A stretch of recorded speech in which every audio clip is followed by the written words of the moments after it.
కానీ సినిమా అనేది ఒక కమర్షియల్ ఆస్పెక్ట్‌గానే ఈ రోజుకి చూస్తూ ఉంటారు. డబ్బు సంపాదించడానికి మాత్రమే.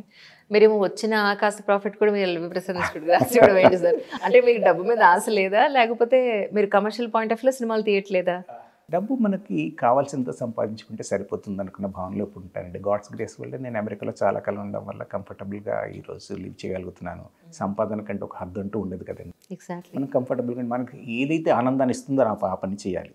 సో ఇంకా డబ్బులకి అనేది ఫుల్ స్టాప్ పెట్టేసి మనం చాలా కంఫర్టబుల్ లివింగ్, ఈ స్టాండ్ ఆఫ్ లివింగ్ ఉంటే మనకి మోర్ దాన్ ఎనఫ్ అనుకున్న ఉద్దేశంతో మొత్తం కూడాను ఇక నుంచి చేసే ప్రాజెక్ట్స్ అన్నీ కూడాను వచ్చిన ప్రాఫిట్స్, సో దాన్ని సోషల్ సర్వీస్కి ఉపయోగించాలన్న ధ్యేయంతోని రిటైర్మెంట్ తీసుకున్నాను మొన్న 2025 ఏప్రిల్లో. ఓహ్! మొన్ననే. రైట్. రైట్. రిటైర్ అవుతూనే ఇమ్మీడియట్గా ఇంకో ప్రాజెక్ట్ టేకప్ చేసామన్నమాట. సో ఇదేంటంటే కమర్షియల్గా సక్సెస్ చేయాలన్న పట్టుదలతో ఉన్నాను ఈసారి. సినిమా పేరు 3-2-1 త్వరలో చూస్తారు. ఓకే. సో ఈ సినిమాని కమర్షియల్గా సక్సెస్ చేస్తే, కమర్షియల్గా ఎప్పుడైతే సక్సెస్ అవుతుందో ప్రాఫిట్స్ వస్తాయి, అప్పుడు మనం ఎక్కువ మందికి సేవ చేయగలుగుతాం కదా. So this is the motto. So this should be the foundation stone for my future activities అనే ఉద్దేశంతో ఈ సినిమాని ప్రారంభించాము. చక్కగా వచ్చింది. కంప్లీట్ అయిందా సార్? డబ్బింగ్ రేపటి నుంచి స్టార్ట్ అవుతుంది. అచ్చా, షూటింగ్ అంతా అయిపోయింది. షూటింగ్ అయిపోయిందండి. ఓన్లీ డబ్బింగ్ పార్ట్ స్టార్ట్ అయింది. డబ్బింగ్ పోస్ట్ ప్రొడక్షన్ వరకు దాదాపుగా 2 నెలలు పడుతుంది. సో వ్యాలంటైన్స్ డే ప్రాంతంలో రిలీజ్ చేయాలనేది మా ప్లాన్. ఓహ్! రైట్. ఓకే. అంటే కాన్సెప్ట్ వచ్చేసి love marriage versus arranged. So ఈ కాన్సెప్ట్ని బేస్ చేసుకుని 3-2-1 అంటే 3 ముళ్ళు 2 మనసులు ఒక జీవితం. సో ఈ కాన్సెప్ట్తో సినిమా చేయాలనేది. ఇంతకీ దూరపు కొండలు నునుపు అనేది లేదండి? నునుపోనే తీసాం. దూరపు కొండలు అంటే అది ఇంప్లాయిడ్ మీనింగ్ కాబట్టి కరెక్ట్. సో అది నాటిక పేరు. దాని నుంచి అటు అమెరికా ఇటు ఇండియా వచ్చింది. అంటే అటు అమెరికాలో ఉండిపోవాలా ఇటు ఇండియాకి వచ్చేయాలన్న సందిగ్ధంలో ఉన్న పాత్రలతో కూడిన స్క్రిప్ట్ అనమాట అటు అమెరికా ఇటు ఇండియా. కానీ సార్ ఒకటి, ఎడ్యుకేషన్ కోసం ఇతర దేశాలు వెళ్ళడం, అక్కడ కంఫర్టబుల్ లైఫ్ లీడ్ చేస్తూ మళ్ళీ ఇండియాకి వచ్చి ఇక్కడ లైఫ్ లీడ్ చేయాలంటే చాలా కష్టం అని చాలామంది అక్కడే ఉండిపోతూ ఉంటారు. పేరెంట్స్ ఇక్కడ ఉండిపోతారు, పిల్లలు మాత్రం అక్కడ ఉంటారు. అది 90% జరుగుతూ ఉంటుంది. మీరు మాత్రం పర్టికులర్గా ఫ్యామిలీతో సహా ఇక్కడికే వచ్చేసారని గల ముఖ్య కారణం అంటే ఏం చెప్తారు? నేను 2 కారణాలు చెప్తాను. ఈ ప్రశ్న దాదాపు అందరూ అడుగుతారు నన్ను, ఎందుకు అమెరికా నుంచి వచ్చేసావని. మొట్టమొదటి తల్లిదండ్రులు మనల్ని ఇంత వాళ్ళని చేసి చదివించి ఇంతకాలం ఉన్న తర్వాత మన బాధ్యత, కనీస బాధ్యత వాళ్ళతో కలిసి ఉండడం. వాళ్ళకి ఏజ్ వచ్చేస్తుంది, మొదటి కారణం. రెండవది, మా పిల్లలు మన కల్చర్లో పెరగాలన్నది నా యొక్క ప్రధానమైన ఉద్దేశం. అందరితో పాటు పెరగాలి, మన సంస్కృతి మధ్య పెరగాలి. వాళ్ళు పెరిగిన తర్వాత ఎక్కడ సెటిల్ అవుతారనేది ఇమ్మెటీరియల్. అప్పుడు వాళ్ళకి 2 దారులు ఉంటాయి. ఇండియాలో కావాలంటే ఇండియాలో ఉండొచ్చు, అమెరికా అంటే అమెరికా వెళ్ళిపోవచ్చు. అక్కడే పుట్టారు కాబట్టి దట్స్ ఫైన్. కానీ వాళ్ళకి మన కల్చర్ ఏంటో నేర్పించాలంటే ఇండియాలో పెరగడమే సరైనది అని భావించి, మీరు నమ్ముతారు లేదో, పిల్లలు 2వ తరగతి ఉన్నప్పటి నుంచి కూడా ఇక్కడి నుంచి తెలుగు వాచకాలు తీసుకెళ్ళేవాడిని. 2వ తరగతి 3వ తరగతి వాళ్ళకి తెలుగు చదవడం రాయడం నేర్పించాను. వెనక్కి వచ్చిన తర్వాత మా బాబు తెలుగులో school topper. 10 out of 10 CGPA వచ్చింది. తెలుగు అంత చక్కగా మాట్లాడడం కానీ రాయడం కానీ చేశాడు. సో అదేంటంటే పేరెంట్స్గా మనం వాళ్ళకి ఇవ్వాల్సింది మనం ఇవ్వాలి అన్న ఉద్దేశంతో, సో అలా వాళ్ళని మా పిల్లలు కూడా ఆర్టిస్టులు. మా బాబు చార్కోల్ ఆర్టిస్ట్ ఈ రోజున. Is well recognised in the state. Classes run చేస్తాడు, వేరే స్టేట్స్లో కూడా డిమోస్కి వెళ్తాడు. పేరు తెలుసుకోవచ్చండి? ఆదిత్య. ఓకే. రైట్.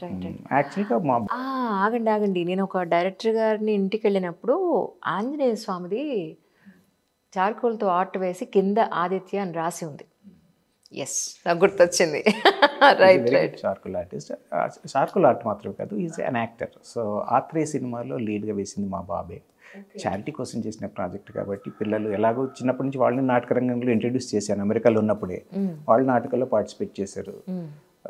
సో చక్కగా నటించగలిగిన అనుభవం ఉంది కాబట్టి మా బాబుని లీడ్కి, మా బాబు ఇద్దరు. మా పాపకి బెస్ట్ చైల్డ్ యాక్ట్రెస్ వచ్చింది నంది అవార్డు సినిమాకి వస్తే. 2014లో బెస్ట్ చైల్డ్ యాక్ట్రెస్ మా పాప అనూహ్య. సో అలా ఇద్దరు యాక్ట్ చేశారు ఆ సినిమాలో. బాబు ఇక్కడే ఉంటున్నారు? బాబు ఇద్దరు ఇక్కడే ఉన్నారు. వాళ్ళు అమెరికా వెళ్తారా అంటే we're enjoying here, we want be here, చూద్దాం ఫ్యూచర్లో అంటున్నారు. సో దట్ ఈస్ ఏమంటారు మా అదృష్టం. కానీ మీ పేరెంట్స్ కోసం మీరు ఇండియాకి వచ్చారు, అది మీరు అనుకున్నది. కానీ మీ పేరెంట్స్ అడిగారా సార్, రండిరా మాతో పాటు ఉండండి అని ఎప్పుడైనా అడిగారా? ఏ పేరెంట్స్ కానీ పిల్లలతో పాటు ఉండాలని తప్పకుండా ఉంటుందండి. అలాగని మా పేరెంట్స్ మేము తీసుకెళ్ళాను. 3 సార్లు వచ్చారు, అమెరికాకి వచ్చారు వాళ్ళు, మాతో పాటు ఉన్నారు. ఎప్పుడూ చెప్తుండేవాడిని నేను ఇండియా వచ్చేస్తాను ఖచ్చితంగా అని. సో దేవర్ హ్యాపీ. ఆ భరోసా అయితే మీరు ఫ్రమ్ ద బిగినింగ్ నుంచి ఇచ్చారు. ఆ భరోసా మొత్తం. మా నాన్న భయపడ్డారు నిజానికి, నేను అమెరికా వెళ్ళిపోతే వెనక్కి రానేమో అని. అంటే మాట ఇచ్చాను, ఎట్టి పరిస్థితుల్లో నేను ఇండియాకి వస్తాను, నాన్న అక్కడ సెటిల్ అయ్యే ఉద్దేశం లేదు. అంటే ఫైనాన్షియల్ స్టెబిలిటీ కోసం నేను వెళ్ళింది ముఖ్యంగా. క్యారియర్ షిఫ్ట్ ఒకటిను, అప్పుడు కంప్యూటర్స్ ఎవాల్వ్ అవుతున్న రోజులు కదా, అమెరికాలో మాస్టర్స్ చేస్తే ఫ్యూచర్ బాగుంటుందన్న ఉద్దేశంతో చేసి ఫైనాన్షియల్ స్టెబిలిటీ కోసం అని చెప్పేసి అక్కడ చాలా కాలం ఉండాల్సి వచ్చింది. ఇంటికి పెద్దవాడిని, 3 చెల్లెళ్ళు తమ్ముళ్ళు, కాబట్టి బాధ్యతలు కొన్ని ఉండినాయి. వాళ్ళ పెళ్ళిళ్ళు అవనండి, ఎడ్యుకేషన్ అవనండి, నాన్నగారికి సపోర్ట్గా చేయడం నా బాధ్యత. సో అలా ఆ బాధ్యతలు తీరిన తర్వాత శాశ్వతంగా ఇంటికి వచ్చేసాను. కానీ ఇక్కడ ప్లేస్ చాలా బాగుంది సార్. బోయినపల్లి నేను ఇంత క్రితం ఎప్పుడు రాలేదు యాక్చువల్లీ. కోడి కూడా కుక్కరొక్కు అనేది చక్కగా వినిపిస్తుంది, అంత ప్రశాంతంగా ఉంది ఏరియా అంతా. నేను విన్నది ఏంటంటే బోయినపల్లి చాలా ట్రాఫిక్ ఉంటుంది అని చెప్పాను, బట్ ఈ area something different than other place అనిపించింది. ఎందుకంటే మిలిటరీ వాళ్ళది, మిలిటరీ డైరీ ఫామ్ మాకు ఆనుకొని, మా కాంపౌండ్ వాళ్ళని ఆనుకొని 200 ఎకరాలు ఖాళీ స్థలం. సో మా బాల్కనీలోకి వచ్చింటే అలా 200 ఎకరాలు కనబడుతూ ఉంటుంది, ఒక ఫామ్ హౌస్లో ఉన్నట్టుగా ఉంటుంది. వాళ్ళు పెంచిన నెమళ్ళు కూడా మా కాంపౌండ్లోకి వస్తాయి. పొద్దులేగానే కోయిల కూతలతో, నెమళ్ళతో మా దినచర్య ప్రారంభం. అద్భుతం, అద్భుతం. ఎన్నాళ్ళు అయింది సార్ ఇక్కడ ఇల్లు కట్టి మీరు? ఇల్లు మేము 2002లో కన్స్ట్రక్ట్ చేసుకున్నాం అండి. 2002, 23 సంవత్సరాలు అయిపోయింది. అప్పుడు నేను అమెరికాలో ఉన్నాను, నాన్నగారి దగ్గర నుండి కట్టించారు. ఇంటి ప్రతి కార్నర్ కూడా నాన్నగారు డిజైన్ చేసిందే. So is a drawing artist as well. ఆయన చేతితో గీసి మొత్తం డిజైన్స్తో సహా ఇల్లు కట్టించారు మా కోసం. అమ్మ నాన్న ఇప్పుడు ఇక్కడే ఉన్నారండి? నాన్నగారు చనిపోయారు 2017లో. అమ్మగారు ఉన్నారు. నిజామాబాద్లో మా సొంత ఇల్లు కాబట్టి ఆమె అక్కడ కొంతకాలం, నా దగ్గర కొంతకాలం షటిల్ చేస్తూ ఉంటారు. ఓకే.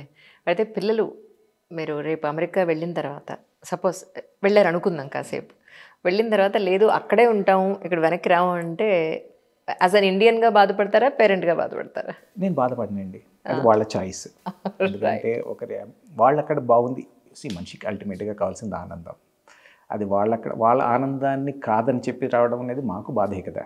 వాళ్ళ ఆనందంగా ఉండడం మాకు కావాల్సింది, మాకు ఆనందాన్ని ఇచ్చే విషయం. కాబట్టి ఆ చాయిస్ వాళ్ళకి వదిలేస్తాను నేను.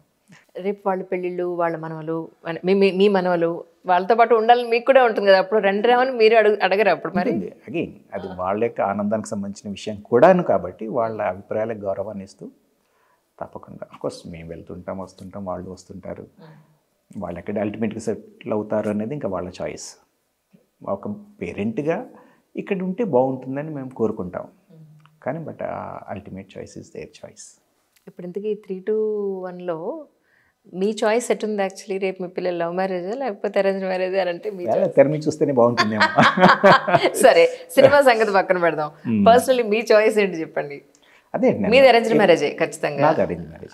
రేపు మీ పిల్లలు సపోజ్ రేపు ఏదైనా లవ్ మ్యారేజ్ అని అంటే అది అగైన్ అది వాళ్ళకి అది ఆనందాన్ని ఇస్తుంది అనుకుంటే వాళ్ళిద్దరే. కాకపోతే నేను చిన్నప్పటి నుంచి కాకపోతే వాళ్ళకి ఒక ఏజ్ వచ్చిన తర్వాత ఏం చెప్పేవాడిని అని అంటే, మీరు ఎవరినైనా పెళ్లి చేసుకుని నాకు అభ్యంతరం లేదు, కుల మతాల పట్టింపులు నాకు లేవు, అది అబ్సల్యూట్లీ ఫైన్.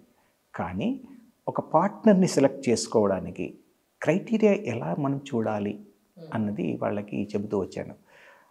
ఒక రకంగా చెప్పాలంటే 3 to 1లో నేను చేసిన పని అదే. ఎలా సెలెక్ట్ చేసుకోవాలంటారు? అంటే ఒక భార్యాభర్తల మధ్య కాంపాటబిలిటీ ఉండాలి అని అంటే మనకు కావాల్సినవి ఏంటి, మనం ఎలా ఆనందంగా ఉండగలుగుతామనేది పాత్రల ద్వారా చెప్పించాం అనమాట. సో అది love marriage versus arrange marriage అనేది మా ట్యాగ్ లైన్. సో ఈ ట్యాగ్ లైన్ని బేస్ చేసుకుని సినిమా అంతా కూడా రన్ అవుతుంది. నిజ జీవితంలో నిజానికి ఒక లైఫ్ పార్ట్నర్, అమ్మాయి అయినా సరే అబ్బాయి అయినా సరే, ఏ పాయింట్స్ ఇంపార్టెంట్గా మనం ఆలోచించాల్సింది ఉందంటారు మీ ఉద్దేశ ప్రకారం? ఇప్పుడు అది నేను చెప్తే బహుశా సినిమా క్లైమాక్స్ చెప్పినట్టు అవుద్దేమో. రైట్, అయితే చెప్పద్దులేండి.